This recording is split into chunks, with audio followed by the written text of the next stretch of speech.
Poles are willing to bomb the living daylights out of anything Russian that comes into NATO territory. Both Russia and Ukraine could just fire missiles into each other's nuclear power plants and irradiate half of Ukraine and Russia. So the idea is that if you take all the drones from along the front and you put them in the right area and the other side don't see you coming, you might be able to break through. I mean, it's basically an air offensive, but with very small air.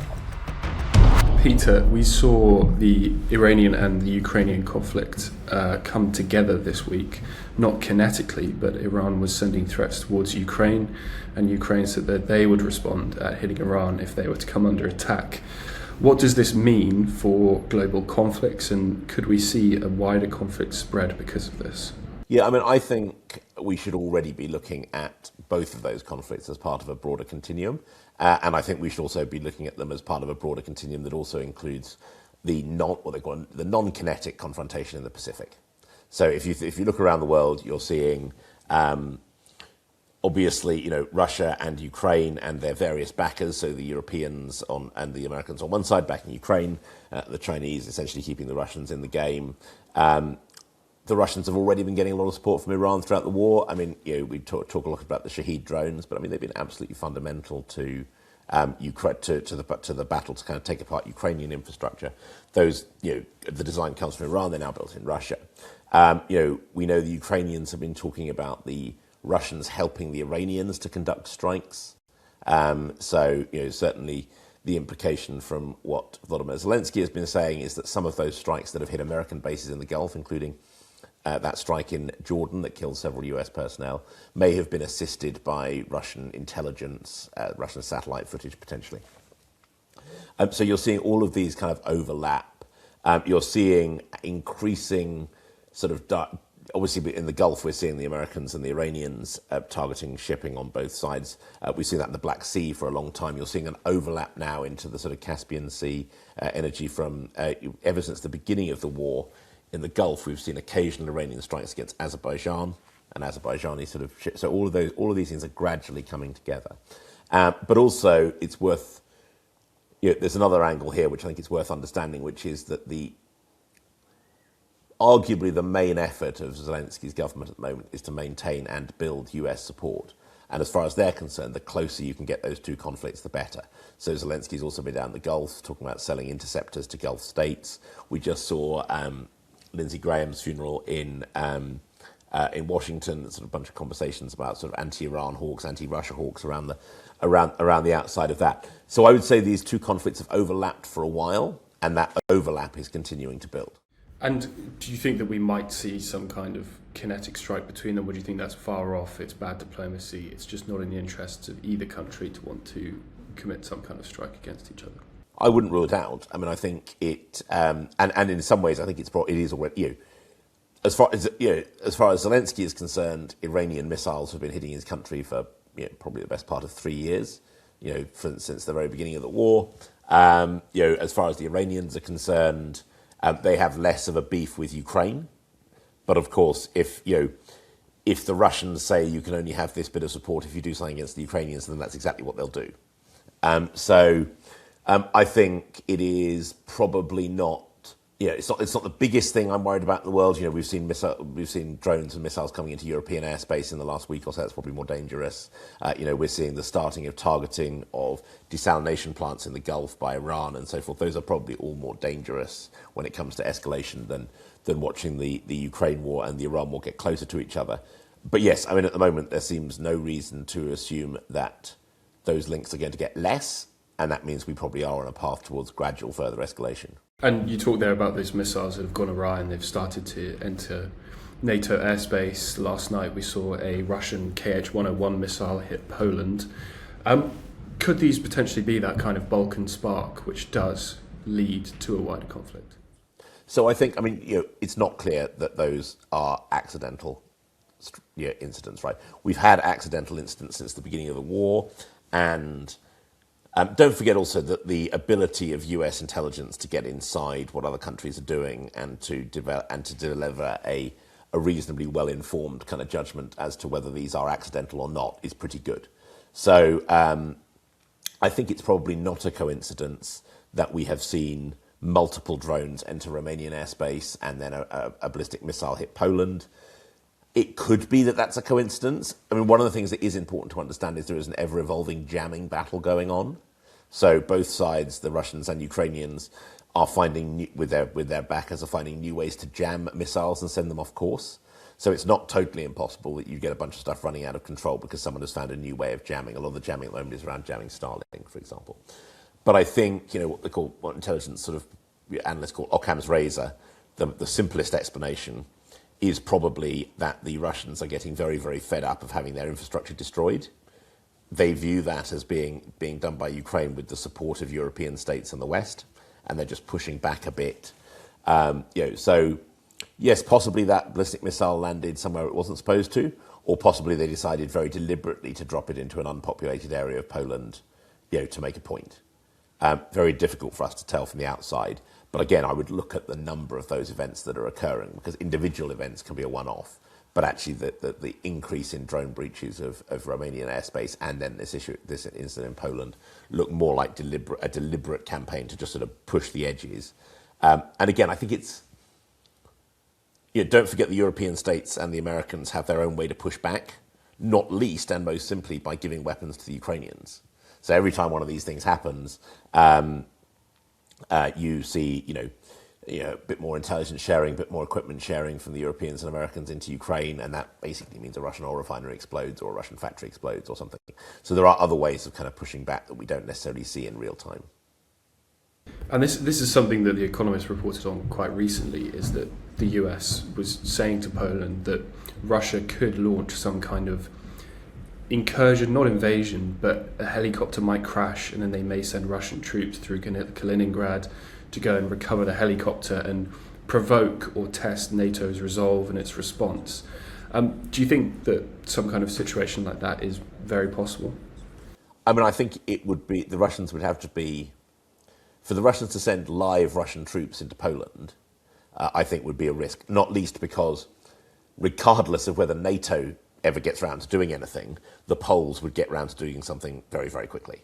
So I strongly suspect that, if a Russian helicopter breached Polish airspace and then Russian troops came in, I suspect those Russian soldiers would be dead long before NATO even began to have a meeting on it, because the Poles are very keen to kind of get in there early. I think it gets a bit more complicated with the Baltic states because they have less ability to defend themselves and they're more dependent on outside actors. So, if someone like Estonia requires British troops to give them a hand, or Lithuania requires German, that again requires quite a lot of time. But the truth is, the Poles have made this pretty clear. The Poles are willing to bomb the living daylights out of anything Russian that comes into NATO territory. And if I was the Estonians and I wasn't getting a fast decision out of Andy Burnham or Donald Trump, simply phoning the Poles and asking them to bomb the living daylights out of a Russian incursion into Estonia, I don't think the Poles would need a lot of encouragement. Indeed, they might do it without Estonia's say-so. So there's been some comments from Polish officials in particular, don't forget they get a long-range strike, there were a lot of F-35s, that actually in the event of a clear Russian military attack anywhere in NATO space, so NATO territory, the Poles reserve the right to basically start hitting into Russian territory pretty much immediately. Quite an interesting thing recently, the commander of the Magyar Birds was talking about how Ukraine is looking for dependencies in the Russian economy in its strikes. Can you talk me through tactically what a dependency is and why Ukraine is targeting those specifically? Yeah, so I mean, this isn't new. So the Allies did it in both the First and the Second World War, and so did the Germans. So if it again gives some historical examples, Britain blockaded Napoleonic France to stop stuff coming because clearly there were a bunch of sort of supplies that, likewise bombing ball bearing factories during World War II. In most really big conflicts and confrontations, and the same goes for the sort of US-China confrontation on AI, at any given time, both sides are trying to work out what the other side needs to either keep doing what they're doing or do new and dangerous stuff. Most important of these confrontations in human history was the development of the atomic bomb. So, lots of effort to making sure the Nazis didn't get things like heavy water that would build an atomic bomb. So what the Ukrainians are doing is they're basically looking at several things at once. Firstly, on a tactical level, it's kind of what can we destroy before it reaches the battlefield? So, ammunition stockpiles, railway junctions. Railway bridges have been a historical way of targeting this for as long as railways have been around, right? Then you've got, components, what microchips, what maybe you discover if the Russians are doing well with a certain type of drone, where do the bits of that come from, and how do we stop it? And if you discover that a bit of that drone comes from a company in the West, you can just stop selling. You can try and get that company to stop selling that. That happened a lot at the beginning of the war. Nowadays, you work out, okay, well, maybe if we destroy that plant, they'll have to go somewhere else. Almost none of these strikes will take anyone out of the war. The Americans put a huge amount of effort into destroying German ball bearing manufacturing during the Second World War, and also destroying German energy production. And none of those quite took Germany out of the war in the way that they hoped, because you'll always find another way of doing the same thing or a slightly different thing.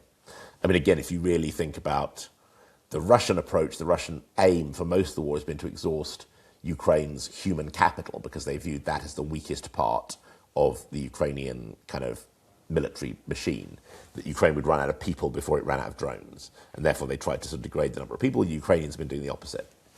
So they've been putting more drones on the battlefield to try and keep their people safe. And because that will become part of a political battle. So all of these are going on in real time. All of these are going on supported by other countries and other sort of think tanks. There are sort of, odd groups in the world who are funded by various people who will every now and again produce a, report saying this is how Russian machine tools are being delivered or something else. And then, you can apply sanctions to that. I mean, Vladimir Zelensky describes this quite well. I mean, he just describes these strikes as long-range sanctions, because as far as the Ukrainians are concerned, the end effect is the same thing, right? So, you could persuade the West to cut off supplies of things, except that the world is quite complicated, so it normally gets around that. So, your best long-range sanction is to find the thing you want to stop existing and blow it up. And ideally, you want to blow it up in ways that take a long time to rebuild. It's also what the Iranians are doing in the Gulf.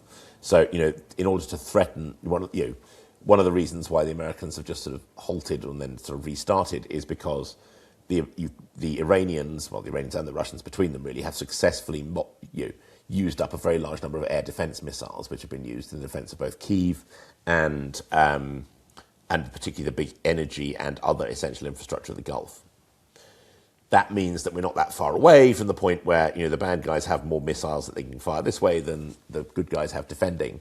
And at that stage, things like that rocket that landed in Poland, if they are as accurate as they might be, and if they can't be jammed on the way down, and bear in mind people are always doing this in borderline real time, you can start dropping those things into, the key oil refinery, the key desalination plant for a major Middle Eastern city, and that will really scare those governments pretty quickly. So all of this is going on in real time with some coordination, and as I said before, with not continuous escalation, because actually, both Russia and Ukraine could just fire missiles into each other's nuclear power plants and irradiate half of Ukraine and Russia. They could do that tomorrow. You could probably render several Russian and Ukrainian cities uninhabitable in no time at all.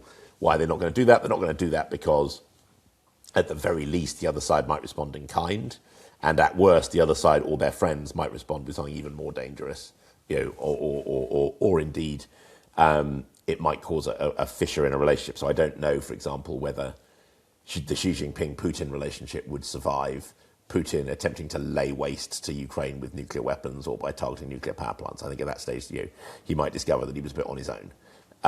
So all of this it's basically a conversation with violence and tech. And another headache for Putin at the moment is that Sberbank and a few other banks in Russia are basically scrambling to restructure loans because Wild Berries and Ozone, a competitor, are some of the biggest borrowers in Russia, alongside Rosneft and Lukoil, which are places that Ukraine has repeatedly targeted.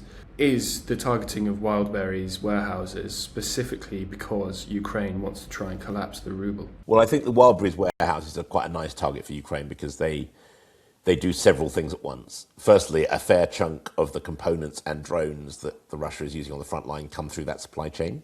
So obviously, if you blow up a factory of that, you're already killing a bunch of drones which you've killed in a factory before they start to kill your people on the front line. So it is a legitimate military target, and you can hit it as a legitimate military target.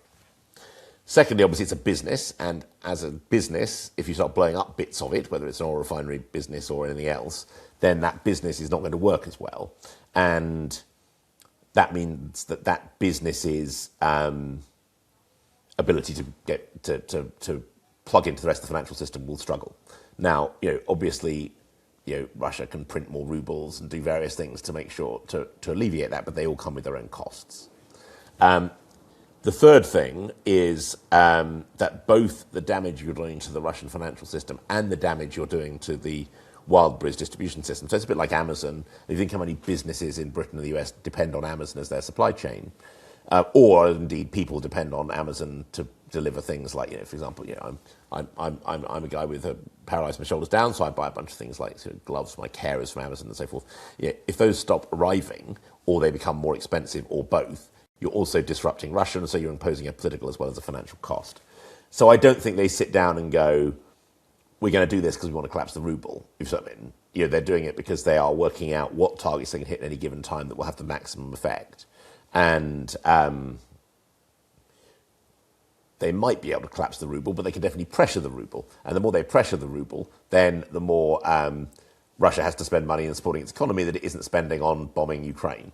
So, in something like this, which is not quite a total war like World War II, but is one of the closest things we've seen to it in a long time, most of the actions you take are intended to have multiple effects. So, for example, when we bombed German factories, we were trying to demoralize the German population, damage the German war effort, doing multiple things at once. And I think the same thing is happening here. We've got a new Chief of the Armed Forces, Tripathi. Where do you think he needs to focus and concentrate his efforts to try and end this war? Yeah, that's a really interesting question. So, as some of our watchers and listeners will be aware, that there is, firstly, a never-ending battle for control at the top of all militaries and governments, always and forever. And there's always a strain between the military and civilian leadership. And what essentially seems to have happened is that General Syrsky, who was the head of the Ukrainian armed forces, a sort of old-fashioned, tough general, someone who was regarded as being not particularly bothered about Ukrainian casualties, so he had a reputation a bit like a British First World War general as being, someone who didn't really care if a few extra tens of thousands of young Ukrainians died. And Mikhailo Fedorov, who was the defense minister, who's a young guy, 35, ex-digital minister, really big on using lots of technology, driving literally sort of gamification of warfare. So successful units get more money, successful units get more drones, reinforcing success, a really sort of modern thinker. They had a major row. And the first casualty of that was Fedorov. So Zelensky fired Fedorov. Fedorov's also getting popular. Zelensky doesn't like people who are getting popular. He also got rid of Zaluzhny, who was the previous armed forces chief when there began too much speculation about Zaluzhny as a potential future president. Fedorov, obviously, huge following in both the military and the kind of tech sphere. And Zelensky, I think, felt that he could take him out and move him on, and discovered he couldn't because the result was a lot of protests. That then led to the dismissal of Syrsky, and there's then been this kind of long process of Fedorov turning down jobs that weren't defense minister because he wants the defense minister's job back. And Zelensky, it's no different to the Labour Party or the Conservative Party. You can't show that much weakness. If someone says, I must be defence minister or nothing, you sort of can't have them as defence minister. Like Al Khan's in the UK's armed forces minister is probably in a similar sort of position. He's made so much noise about wanting to be in charge that no one trusts him anymore. And I think Fedorov is in the same position, similar position in the US actually, where the Secretary of the Army is again bright, young, up and coming, and is regarded as a rival to Pete Hegseth. So again, there are always speculations he'll be fired. You asked me what the new armed forces chief needs to do. Well, firstly, he needs to survive that dynamic. He's quite young, which means that he'll be there for quite a long. He could be there for quite a long time. He needs to be able to maintain a relationship, I would say, with Fedorov, who obviously has a large political power base, Zelensky, who's the man in charge, and all of the older generals who are now junior to him. That's a full-time job, and that's before he even started to engage with what he might need to do to actually win the war. So, firstly, he's got to, the sad fact is he's got to maintain his political position in order to be able to not be fired, and that is going to take up a fair chunk of his brain, matter, and it always will. Similar Russian generals get fired. China's fired all its generals this year, so he's got to survive. What he's then got to do is further slow the rate of Russian advance and the rate of Russian casualties, and slow the rate of Ukrainian casualties, increase the rate of Russian casualties. There is conflicting reporting at the moment as to what is actually happening on the front lines in Ukraine, to the point that I am personally pretty unclear at the moment whether Ukraine or Russia is gradually taking territory. Certainly no one is achieving any enormous breakthroughs, but both sides are being quite deliberately vague about what's going on there. It may well be that Ukraine is still very slowly losing territory, having done quite well for a couple of months. Do you think that Chasiv Yar, from what you've seen, do you think Chasiv Yar has fallen, and do you think the fortress belt is exposed in the current situation? I think whoever's advancing is advancing incredibly slowly. I think neither side has a neither. I mean, also the front line is 30 miles wide, right? So, the truth is that when we say Russia or Ukraine is gaining ground, we're actually within the margin of error. So what that actually, we're actually talking about a 30-mile deep belt, and we talk about the fortress belt, but actually, the overarching characteristic of the front line is an absence of people now. So, you're talking about small forward detachments of Russian or Ukrainian troops, then trying to infiltrate another small forward detachment of Russian or Ukrainian troops. How much you could claim that each of those positions holds in terms of ground is frankly very arguable, because what basically happens is when you try and advance, you get killed by the other side's drones. So I think it's probably about as useless as trying to argue whether Britain or Germany was winning during any of the long periods of the First World War where the front line wasn't really going anywhere, but people on both sides were shouting a bit about a small salient they'd taken somewhere. I don't think we've seen a breakthrough yet. One of the things that we might see at some point is that this is another part of the battle that's going on in the Ukrainian military and the Russian military and every other military. The Ukrainians were the first country in the world to create an unmanned systems force, in other words, a new uniformed branch of the military that would control all of the drones. And that took a huge amount of power away from the army.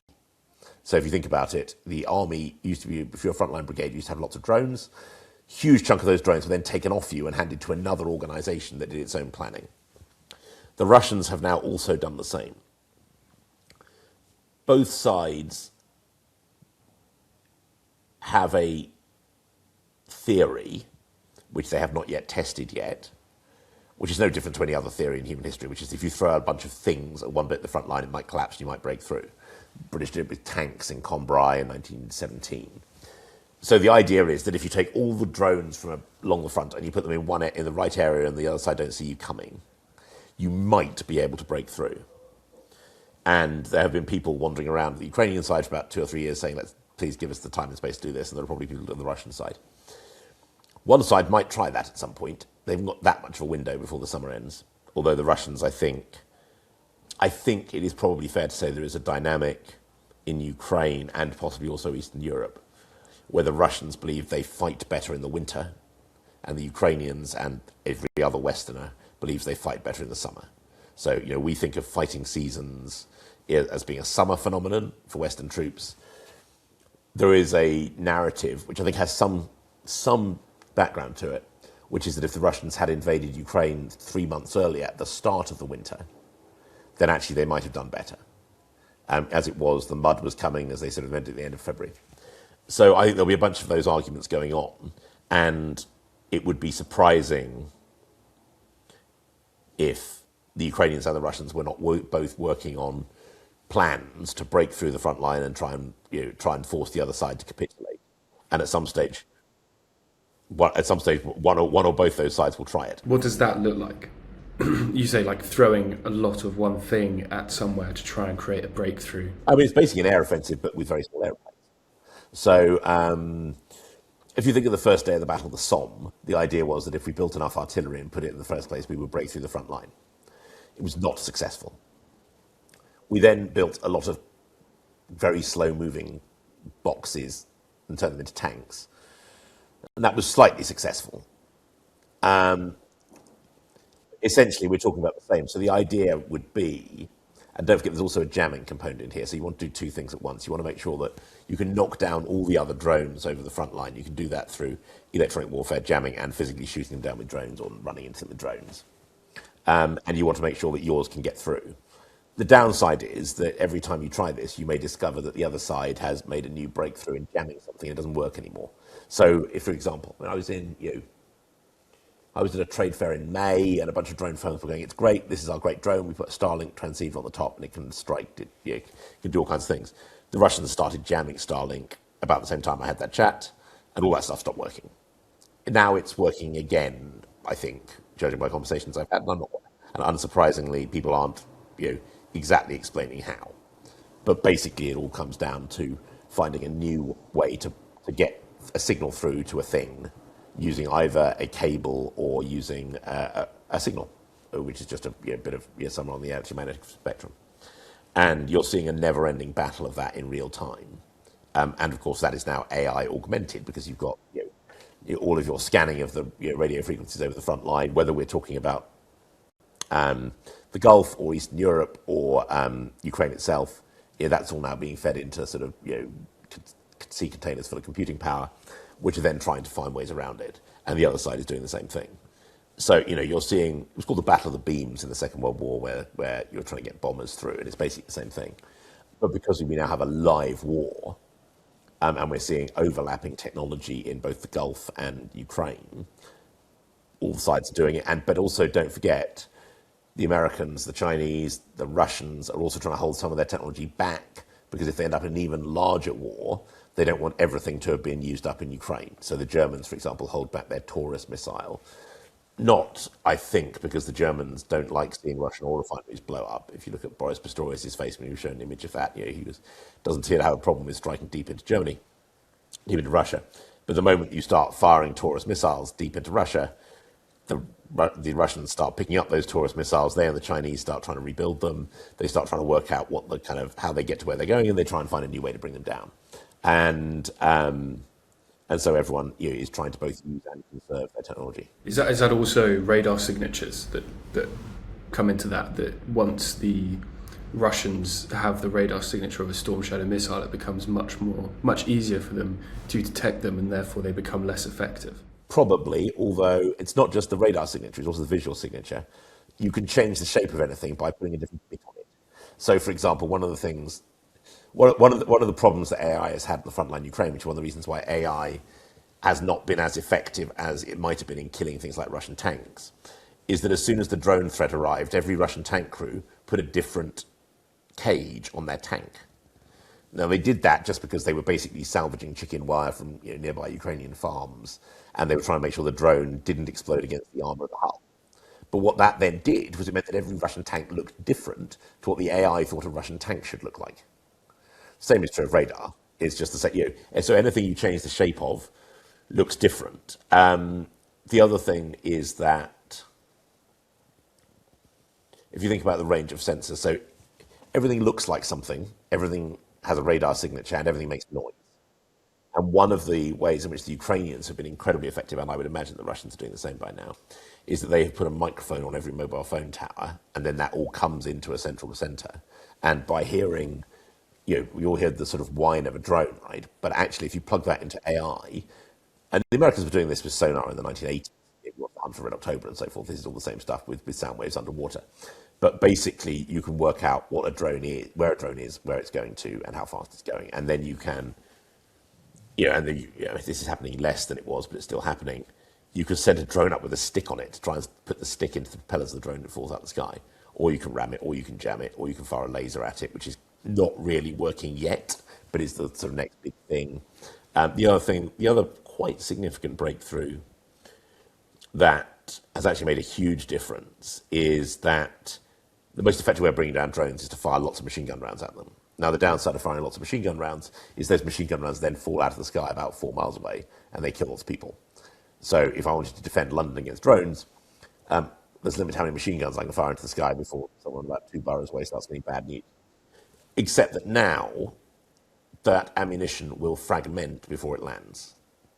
So you can now get ammunition that you can fire that will sort of go up about half a mile, and it won't come down. It will literally break up before re-entry. It makes me sound like a space rocket. It's not.